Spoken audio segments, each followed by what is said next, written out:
Welcome to my book mail and welcome to the first in my YouTube series, One Book In, One Book Out, now formally titled One Tome In, One Tome Out, because obviously we are tomes and textiles. For anyone not familiar with the series, for every book that comes in, whether it is purchased by my own horrible bookish shopping habit or a gift from a publisher, one book must leave my shelves. I post the books that are leaving my shelves on my Pango bookshop shelves.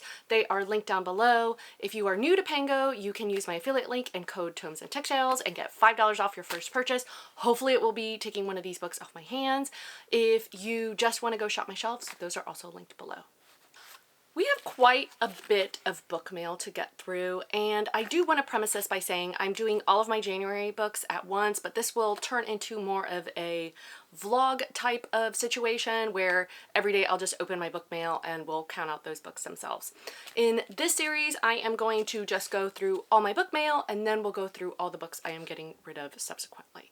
So let's start with the first piece of book mail. I'm going to put this down because if I do this, this happens. Okay, all right, so let me just put my books down. All right. This envelope is from the elusive warehouse manager of Brilliance Publishing. So let's see what book is in here. This is an ARC from Lake Union Press. It is called At the Island's Edge by C.I. Jerez. This book is listed as book club fiction genre, so I don't know exactly what that means, so let's read a little bit more. As a combat medic, Lena LaSalle went to Iraq to save the lives of a few soldiers, but when her convoy is attacked, she must set aside her identity as a healer and take a life herself. Although she is honored as a hero when she returns to the U.S., Lena cannot find her footing. She is stricken with PTSD and unsure of how to support her young son, Dale, a little boy with Tourette's. As her attempts to self-medicate become harder to hide, Lena realizes she must do the toughest thing yet, ask for help. She retreats to her parents' house in Puerto Rico, where Dale thrives under her family's care. Lena finds kinship, too, with a cousin whose dreams were also shattered by the war, with a handsome and caring veteran who sought refuge on the island and runs a neighborhood bar. But amid the magic of the island are secrets and years of misunderstandings that could erode the very stability she's fighting for.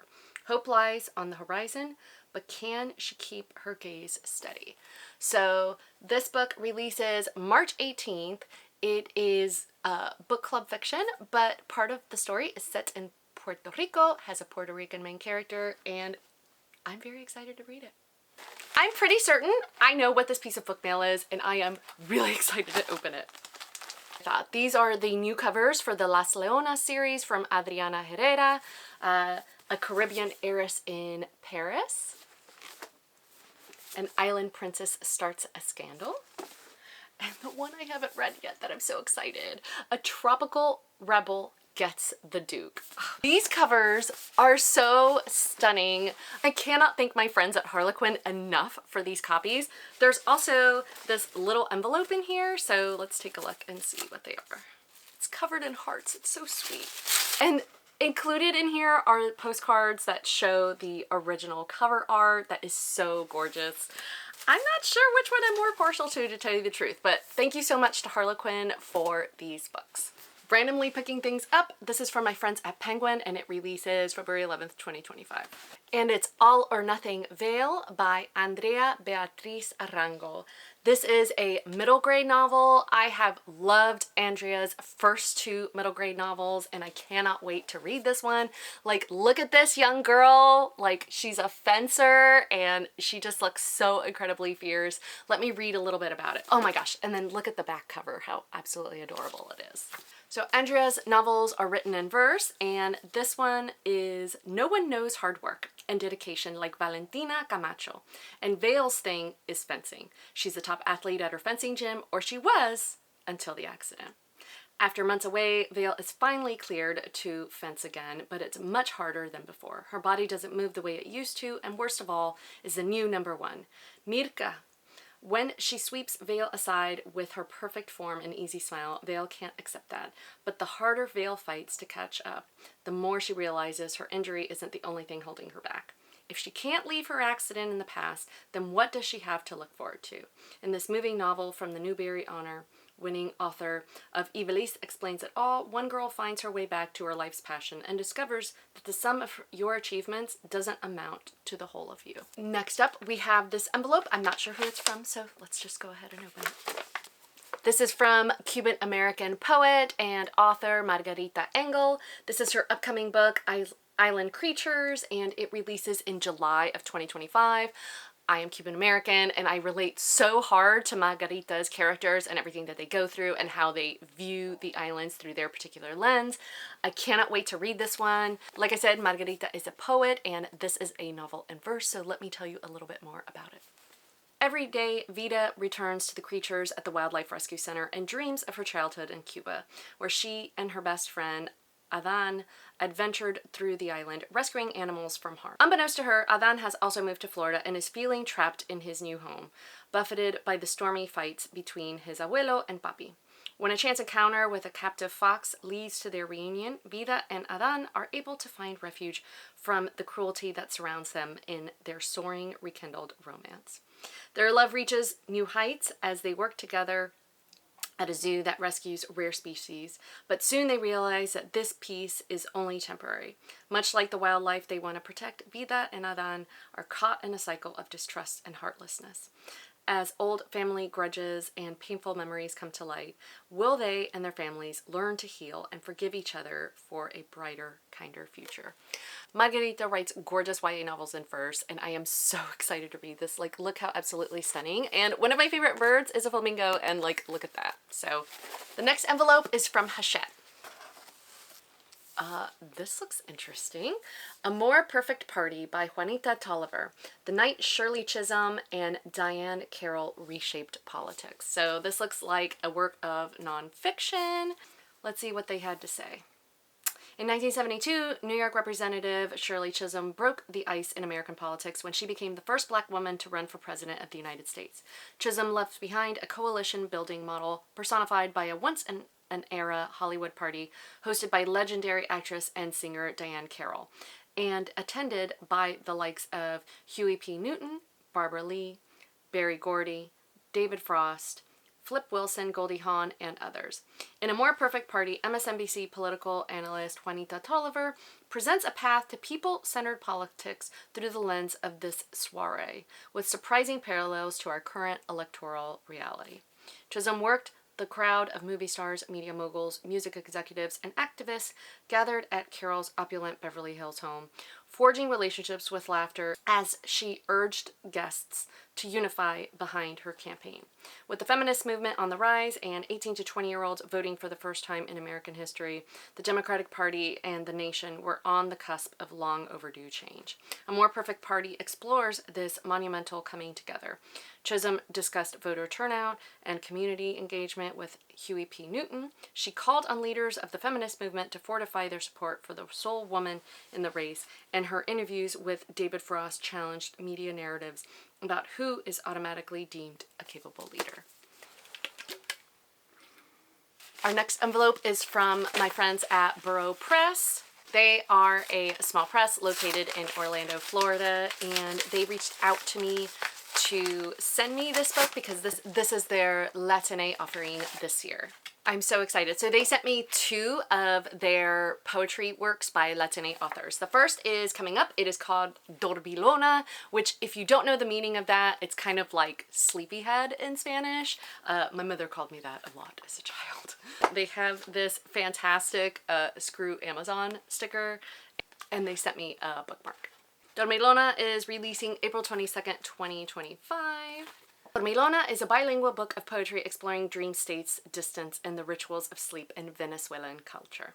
In these poems, the fluidity of living in 2 languages reflects the elusive nature of time and memory, centering on the speaker's relationship with her mother, grandmother, and homeland.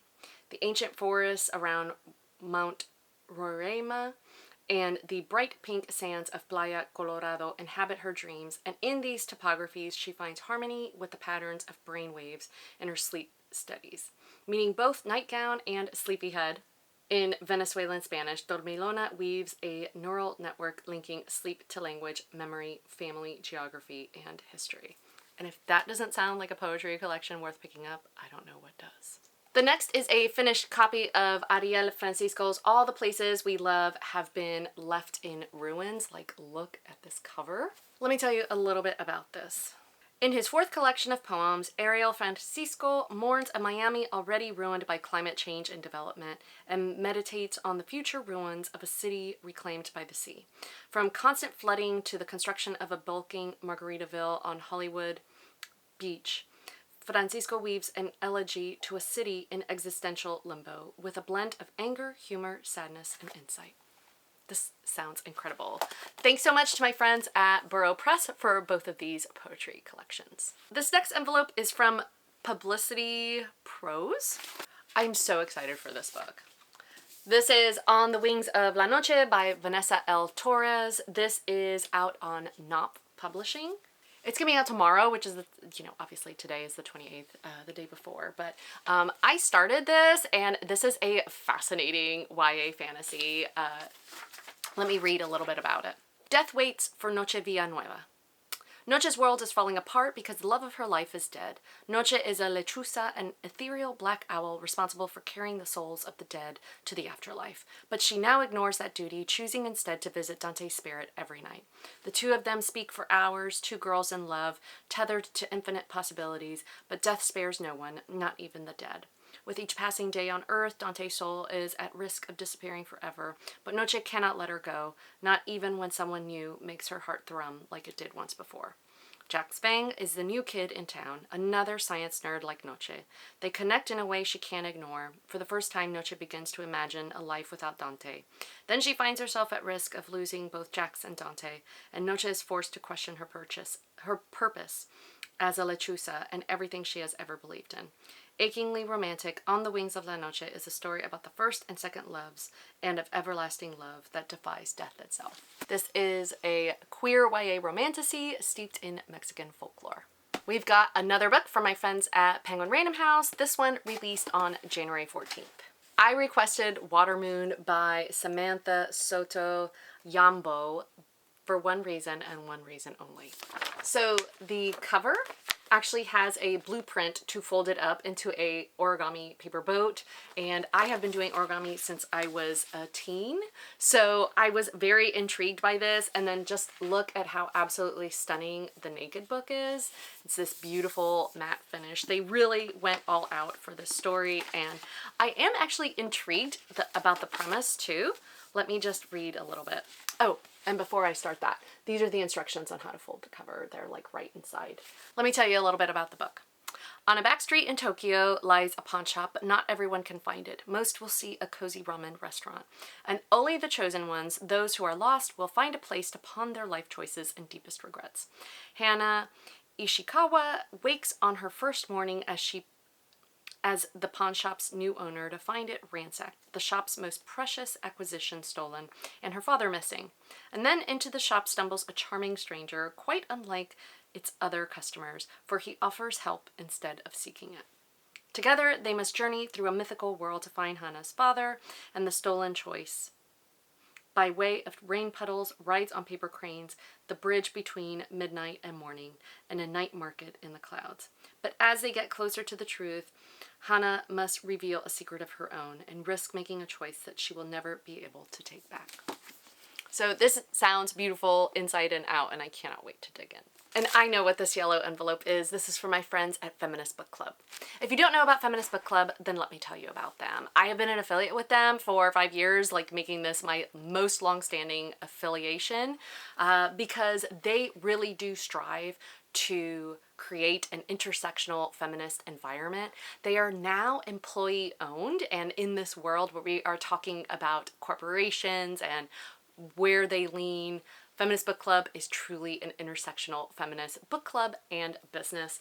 Every month there is a theme. This month it is Homes We Carry. There is a fiction and a nonfiction selection for the month. You can get the physical book like me, you can get the audiobook, or you could just join the online book club discussion. I will put my affiliate link down below, and if you want to make a purchase either of a membership or something on their website, you can use my affiliate link and code TOMES15 and get 15% off your first purchase. The nonfiction selection this month is This Is Where You Belong, Finding Home Wherever You Are by Melody Warnick. And the little item that comes with the book this month are these little library cards, so you can lend out your books to your friends and like keep track of who has them checked out. Coming up next is another PRH book. I am a Berkeley romance influencer, and this is The Love Lyric by Christina Forrest. I loved her YA books, I have loved her romance books, and I am so excited for this. Like, look at this cover, look at this energy and chemistry. So here's the short blurb. An R&B singer and a corporate executive let love take center stage in this romance by Christina Forrest. Iris Green used to be a woman with a plan, but all of that changed after she met the love of her life at 25, got pregnant and married, and then became a widow and a single mother, all in a little over 2 years. Now, after years of hustling, Iris is the director of partnerships and at a beauty company and raising sweet 6-year-old Kala by herself. Despite her busy life, she still can't help but feel lonely. She just needs to catch her breath, and one night at her sister's wedding, when she steps outside to do just that, she sees a certain singer who takes her breath away. By all accounts, pop R&B singer Angel Hughes has made it. He's a successful musician and has just scored a brand ambassador deal with an emerging beauty company. But he's still not fulfilled, he's not producing songs he's passionate about, and there's a gaping hole in his love life. When he visits the Save Face beauty office to kickstart his campaign, he's delighted to see his stylist sister, the beautiful woman he secretly had a crush on for years. Despite their obvious attraction to each other, they must stay professional throughout the campaign tour, a goal that doesn't quite pan out. But when it becomes clear their lives aren't in sync, can they fall back in step to the same rhythm and beat? I am so excited to read this. All right, we have another book from Hachette. Oh yes, So Many Stars, an oral history of trans, non-binary, genderqueer, and two-spirit people of color. This is an anthology edited by Caro de Robertes, and I have been pining for this book. I am so excited. So Many Stars knits together the voices of trans, non-binary, genderqueer, and two-spirit elders of color as they share authentic, intimate accounts of how they created space for themselves and their communities in the world, how they pursued their passions, and how they continue to be at the vanguard of social change. This singular project collects the testimonies of more than a dozen vibrant individuals, preserving their words for future generations who can more fully exist in the world today because of these very voices. De Robertes creates a collective coming-of-age story based on hundreds of hours of interviews, offering rare snapshots of ordinary life, growing up, navigating family issues, and finding community. Coming out and changing ways of identifying over the years, building movements and weathering the AIDS crisis, and sharing wisdom for future generations. Their stories feel particularly urgent in the current political moment, but they also remind readers that their experiences are not new, and that their trans and non-binary people of color today belong to a long lineage. The anecdotes in these pages are riveting, joyful, heartbreaking, full of life and personality and wisdom, and artfully woven together into one immersive narrative. In De Robertes' words, So Many Stars shares the, quote, behind-the-scenes takes of what it meant and still means to create an authentic life against the odds. My neighbor opened this before they realized my name was on it, but anyway. I'm super excited for this. It releases February 11th, and the author is going to be here, and I can't wait to see them. Alligator Tears by Edgar Gomez.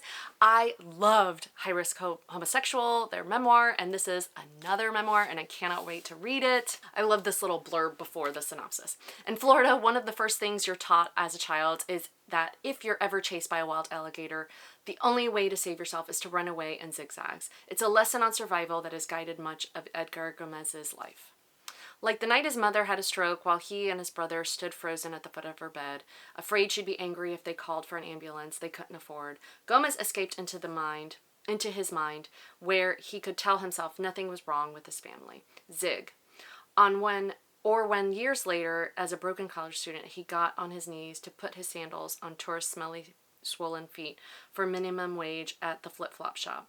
After clocking out, his crew of working-class, queer Latinx friends changed out of their uniforms in the passenger seats of each other's cars, speeding toward the relief they found at Pulse nightclub in Orlando. Zag. From buying veneers on credit to those days he paid his phone bill by giving massages to closeted men on vacation, back when he and his friends could Venmo each other the same emergency $20 over and over. Zig zag. Gomez survived this way as long as his legs would carry him. Alligator Tears is a fiercely defiant memoir and essays charting Gomez's quest to claw his family out of poverty by any means necessary and exposing the archetype of the humble, poor person for what it is. A scam that insists we remain quiet and servile while we wait for a prize that will always be out of reach. For those chasing the American dream and those jaded by it, Gomez's unforgettable story is a testament to finding love, purpose, and community on your own terms, smiling with all your fake teeth. I love this cover, and I am so excited to read this. All right, we have another book from Penguin Random House. YA So Nice, you get it sent twice. This is On the Wings of La Noche by Vanessa L. Torres that I told you about previously. All right, this is a Penguin Random House title, releasing February 4th. This is the paperback release of Lucha of the Night Forest by Taylor K. Mejia. This is a YA fantasy, and I read it last year and really loved it. There is a new book coming out, and we'll talk about that in a minute. So it says, a scorned god, a mysterious acolyte, a forgetting drug, a dangerous forest. One girl caught between the freedom she's always wanted and a sister she can't bear to leave behind. Under the cover of the night forest, will Lucha be able to step into her power, or will she be consumed by it?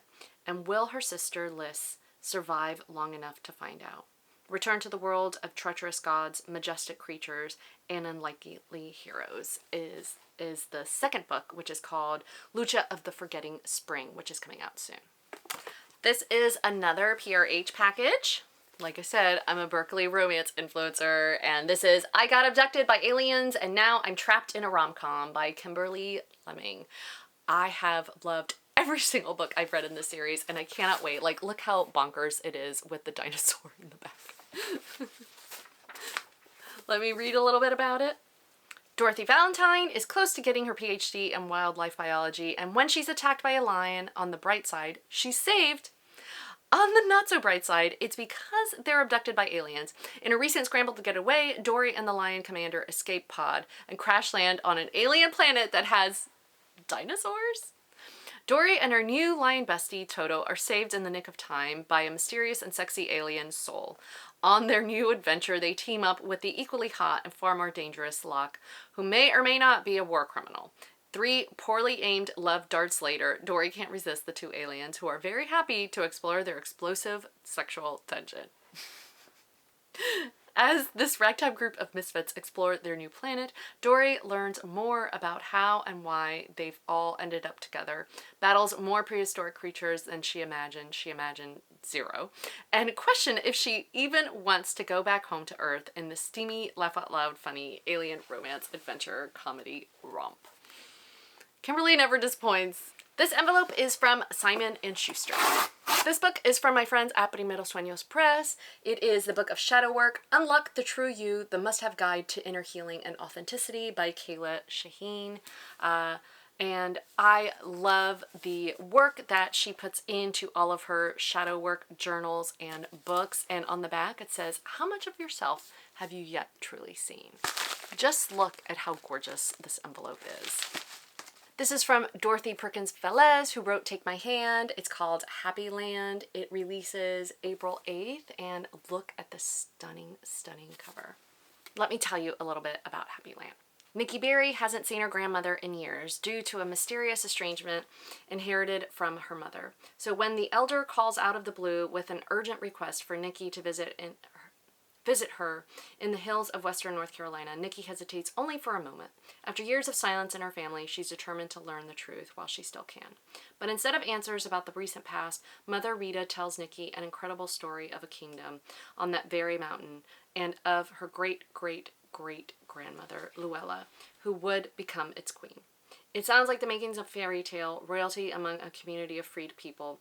But the more Nikki learns about the kingdom of Happy Land and the lives of those who dwelled in the ruins she discovers in the woods, the more she realizes how much of her identity and her family's secrets are wrapped up in these hills.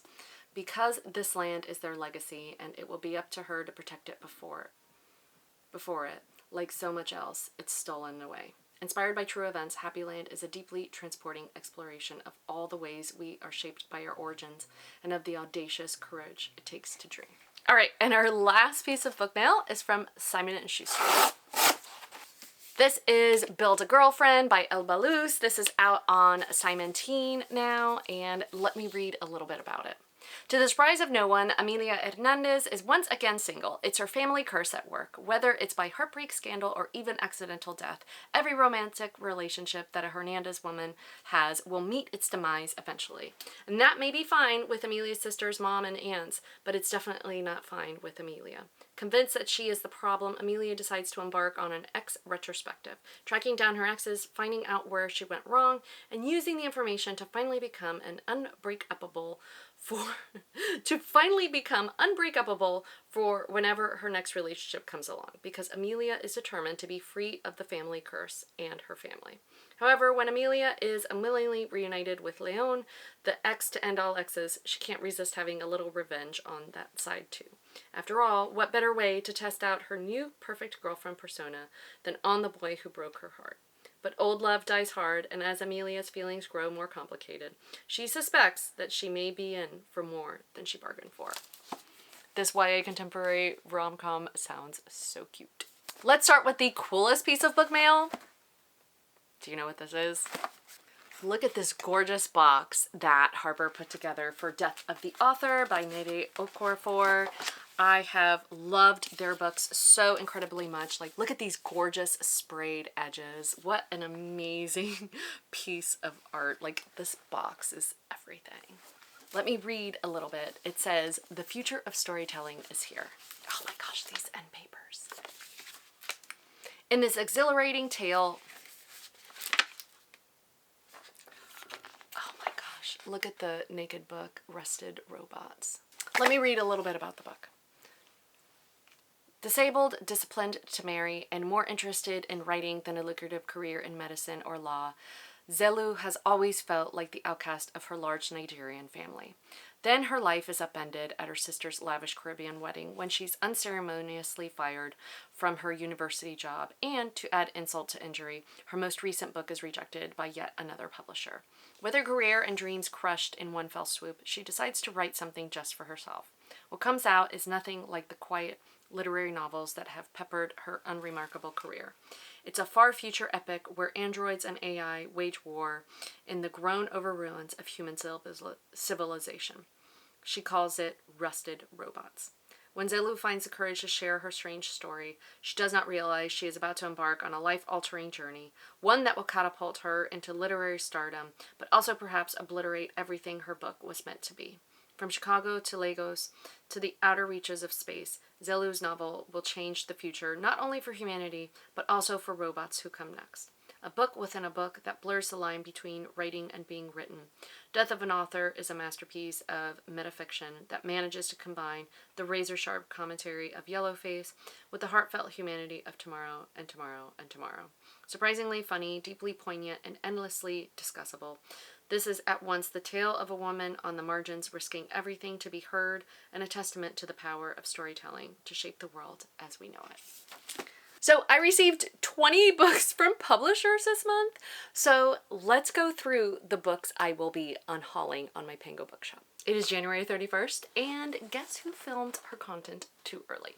This is why I'm going to turn this into a vlog series once a month, because I can't do this to myself. You're just going to see me in all sorts of different outfits and whatnot. So let's get started with this book mail, because then we can actually film our unhaul and talk about the books I'll be listing on Pango. So I already know this book. This is Promise Boys. I read this a few years ago and loved it. It's a mystery thriller about some boys, some black boys actually, who attend a very prestigious school, and there is like a murder and some uncovering of mysteries and secrets, and I absolutely loved it. I did not know it was getting a paperback release, it looks like, so let's see what it's about. This is such an eye-catching cover, and I took out the publisher note, and check out the bookmark that comes with it. That is so smart. This is fabulous. I am so happy for Nick Brooks. This book was absolutely stunning. If you haven't read it and you love mysteries, like, you need to get it on your radar. Next up, this box is from Janice Point Press. I think I know what this is. It says Event Horizon here on the side. So this is exactly what I thought it was. This is a book I ordered for myself when I saw it last month in my New Book Tuesday series. So it comes with this gorgeous little art card. This is the art that I chose for my cover. There were actually 3 different cover variants, and I'll just put them here so you can look at them on the screen. Oh, this is beautiful. So this is a science fiction collection by Stephanie Nina Bistrolos. Let me read a little bit about it. Sci-fi, sensual, and literary. Event Horizon Stories of No Turning Back is an adult collection of stories told in prose, comics, canvas, and photography on cosmic decisions and their impact. Black holes are absolute, yet hold our imagination in their uncertainties. Places where nothing, not even light, escapes once crossed into their borders, their event horizons. Alternatively, they aren't places of no escape, they are places where time replaces space and duality ceases. And in the case of disorienting decisions leading towards something inevitable, there's only one direction after the event horizon is crossed, and it is towards a future. What arises is a tantalizing question for characters in this collection, transporting in living rooms, space stations, and exoplanets. What awaits on the other side of the event horizon? It is signed by the author, has these gorgeous end papers, and oh my gosh, it looks like there's a ton of like beautiful artwork in here. I cannot wait to explore this collection.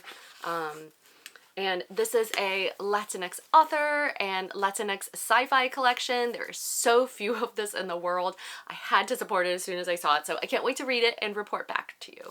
Next up is an envelope from my friends at K Publicity. I am so excited to have a finished copy of this. This is Vanishing Daughters by Cynthia Pelayo. I believe it releases next month. Let me read a little bit to you about this book. He collects sleeping beauties. It started the night journalist Briar Thorne's mother died in their rambling old mansion on Chicago's South Side.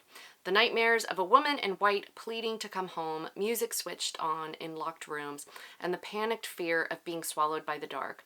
Bree has almost convinced herself that these stirrings of dread are simply manifestations of grief and not the beyond world of ghostly impossibilities her mother believed in. And more tangible terrors still lurk outside that decaying Victorian gravestone. A serial killer has claimed the lives of 51 women in the Chicago area. When Bree starts researching the murders, she meets a stranger who tells her there's more to her sleepless nights than bad dreams. They hold the key to putting ghosts to rest and stopping a killer, but the killer has caught on and is closing in. And if Bree doesn't answer the call of the dead soon, she'll be walking among them. I love how this story centers Chicago and has some like horror-like elements, maybe a little folklore in there. I'm super excited to read this. I love Cynthia's work and I can't wait to share it with you when I do. All right, I grabbed my scissors for this box because I'm tired of like fighting to open these boxes. This is from my friends at Penguin Random House. There are a couple books in here. First up, we have this middle grade graphic novel from Jose Pimienta. It's called Halfway to Somewhere. Let me read a little bit of the synopsis from the back of the book for you. Half of a family. Ave knew moving to Kansas would be hard, but at least their whole family would be dealing with it together. Then Ave finds out their father and sister are staying in Mexico permanently. Their parents are getting divorced. Half of a language. And it's not like Ave's English is so great either. Between their mom's frustration with them and all their troubles at school, it feels like no one is understanding Ave at all. A whole lot of worries. School starts soon, and while Ave's little brother has made some friends, Ave has not. New school, new country, but only half a family. Even with so much working against them, Ave is determined to figure out somewhere they fit and not to be stuck halfway. This sounds so lovely and timely. I haven't read Jose's other graphic novel, Twin Cities, but I did read one that David Arnold wrote that he illustrated, so I'm so excited. There's so much like color and beauty inside of here. I can't wait to read this one. And then the other book I'm so excited is Taylor K. Mejia's Lucha of the Forgotten Spring. This is the follow-up to Lucha of the Night Forest that I actually opened up earlier in paperback, so I am super excited to read this one and read the follow-up to the duology. I'll definitely be reviewing these books next month. And finally, I got something from Macmillan. It's just an arc of Bury Our Bones in the Midnight Soil by V.E. Schwab. Not a big deal at all. Thanks so much, Tor. So supposedly this cover glows in the dark. I don't know if it's this one or the final cover, but let's go check it out and see. So we're in my laundry room. Let's see if this glows in the dark. It does not. And I just realized that I don't think that I accounted for my copy of This Is the Year by Gloria Munoz. I was in conversation with Gloria for her launch at Tumblr Books earlier this month, and I adored this YA cli-fi book. It's told in a combination of poetry and prose and is just very heartwarming. A lot of people are talking about like reaching into community in order to help one another through everything that is going on right now in the United States in particular. And this book had a lot of lessons and a lot of community building within it. It was beautiful. I wept at the end. Gloria is just such a powerful writer. She's a poet first, and this is her first like work of fiction. I absolutely adored it. The really cool part of getting this as part of the launch event was that you got this little group of items that Gloria put together. The Your Pretty Skate. Oh, did I mention roller derby in this book? This card is made by Tyler Gillespie. Then there is this beautiful bookmark. Gloria collaborated with the artist who is Merit Horam Kapuro in order to put this together, and it says, because people become nostalgic about animals as soon as they're gone. This is gorgeous. And this gorgeous little art card has the Roseate Spoonbills, which are part of the book, and a disco ball, also part of the book. So this is such a thoughtful and beautiful little pre-order incentive that we got at the launch event. I loved it. I cannot believe I'm saying this, but I added 28 books to my bookshelves this January, so I must get rid of 28 books. So let me change my outfit real quick and let's talk about those 28 books I'll be unhauling on my Pango shelves.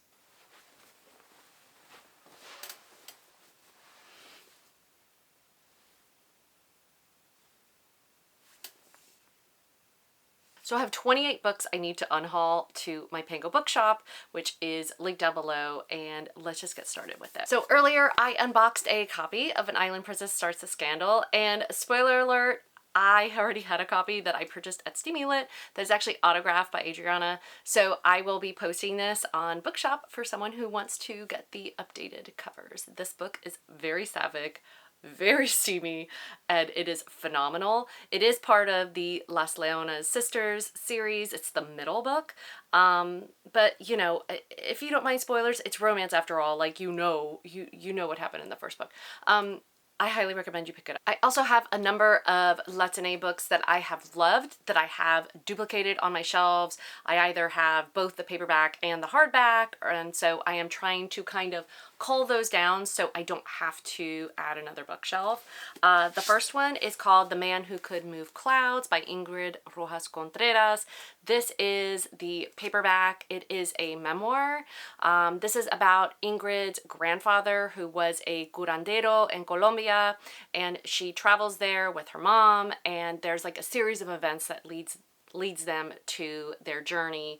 And this is one of the most interestingly written memoirs that I have ever read in my life. Ingrid put up a series of photos of how she had like written the book out, and then she like rearranged everything. You know, it's like Charlie from the show, and he's like, same thing, but it's like her entire novel like in paper, and then she cut it all up and put it all back together into this stunning piece of work. And I just noticed that not only was it a National Book Award finalist, but it was a Pulitzer Prize finalist, and this book is just worth all of the awards. It was just absolutely phenomenal. And by the way, it looks so cute with this outfit.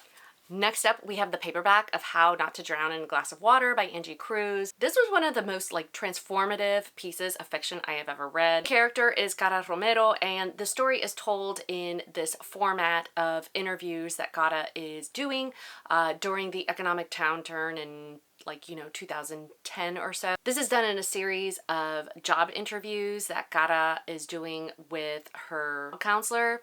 It is just 12 sessions of her trying to get a job after losing her longtime factory job in the Great Recession. And it is one of those books where the character development is so strong and the voice is so incredibly strong that it just moves you page after page after page.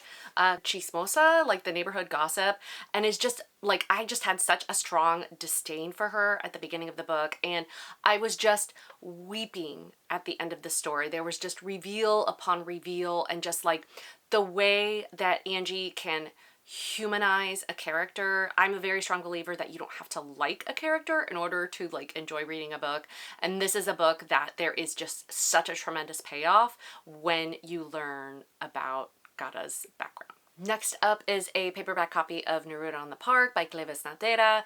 I love this book. It is simultaneously about like gentrification of predominantly Dominican neighborhoods, as well as a Dominican family sort of like infighting and like figuring a lot of things out.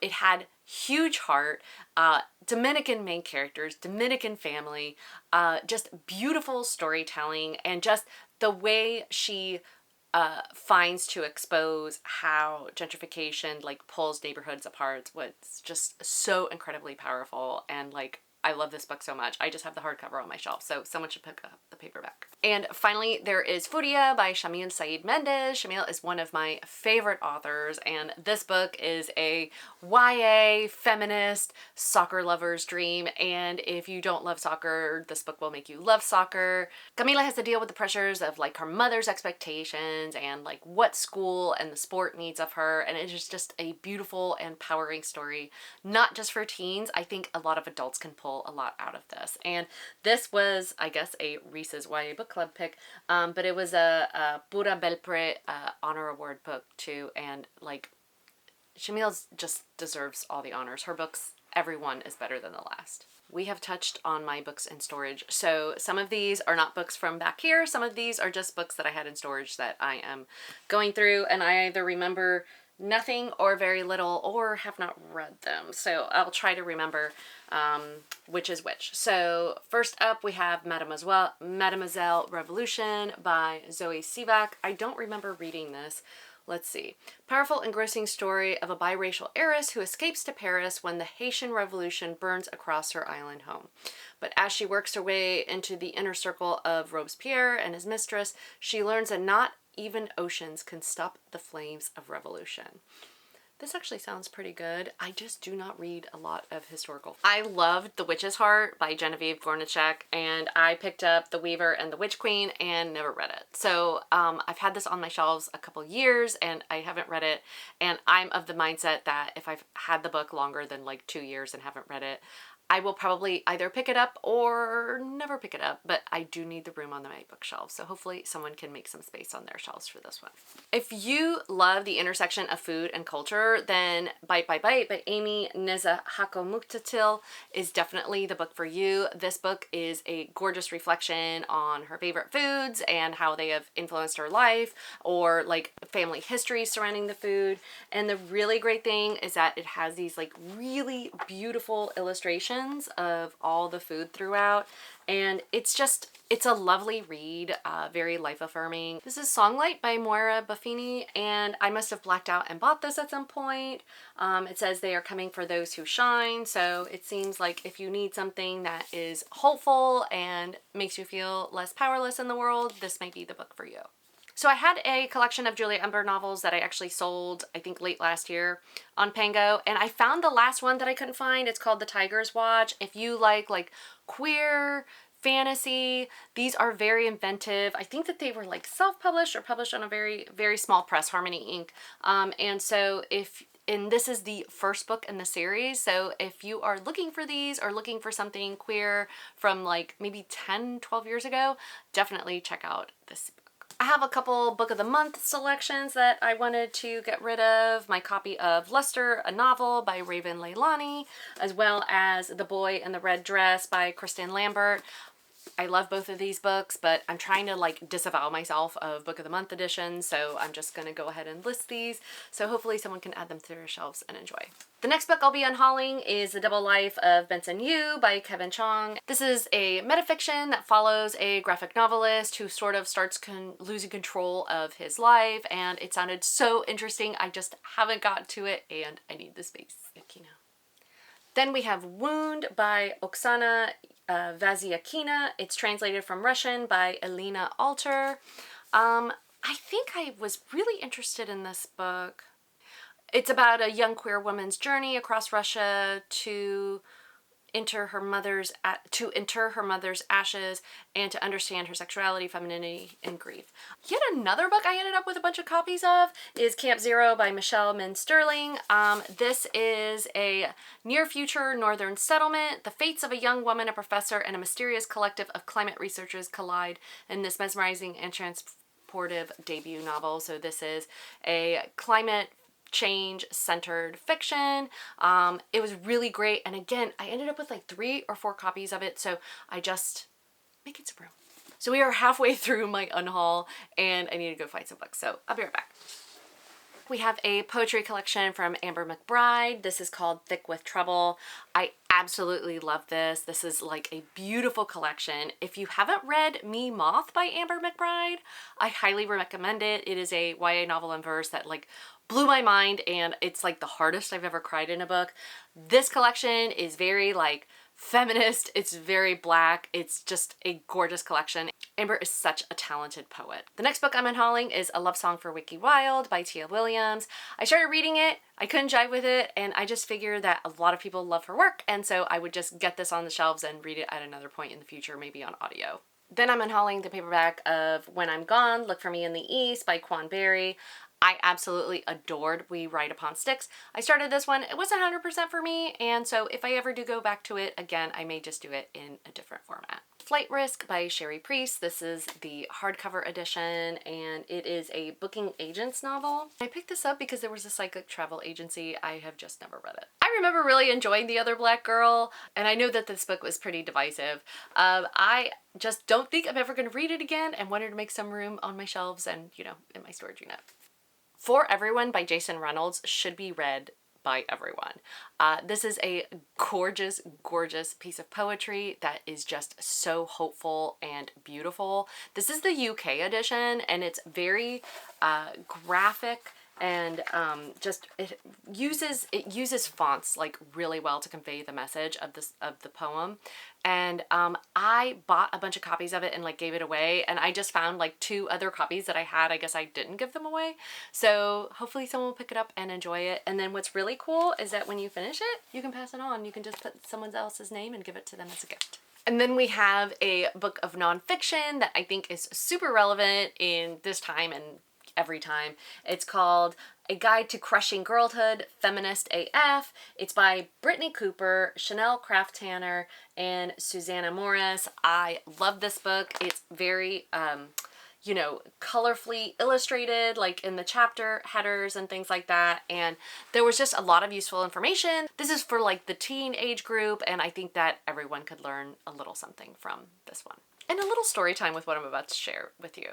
I had this vision a few years ago that I was going to develop like the most aesthetic, like bookstagram aesthetic bookshelf. I was going to have all the cloth bound editions and all these different editions of classic books that I'd ever hoped for. And this was before I really had put together my Latinx collection. And I bought some things for aesthetic reasons only. So I have this stack of the Harper Perennial Olive editions from a few years back that I am just going to put up, and maybe someone else wants to do a aesthetic bookshelf, but it's just not me. My aesthetic is Latinx books, and I've created a rainbow out of them, and I just don't think I'm going to compromise on that aesthetic moving forward. So I never got to read any of these books. I literally bought them to put them on my shelves and like to make them look nice. And I'm really glad that I have stayed with my Latinx books that I have read and loved. And so it's time to make, you know, that's like 6 inches of space. You know how many Latinx books I can put in there? Well, this many paperbacks. So anyway, I hope someone or many people enjoy these. I'm going to be selling them at a deep discount, and hopefully someone can like add a beautiful little pile of these books to their shelves. So I just counted the number of books I am unhauling and we were at 30. So we have made it past the threshold of 28 books I received in. 30 will be listed on my Pango bookshop. And remember that if you are new to Pango, you can use my affiliate link that's down in the caption, as well as code Tomes and Textiles to get $5 off your first purchase. Hopefully your purchase will be of my books. Good luck and happy shopping. And I will see you in March for the next installment of One Tome In, One Tome Out.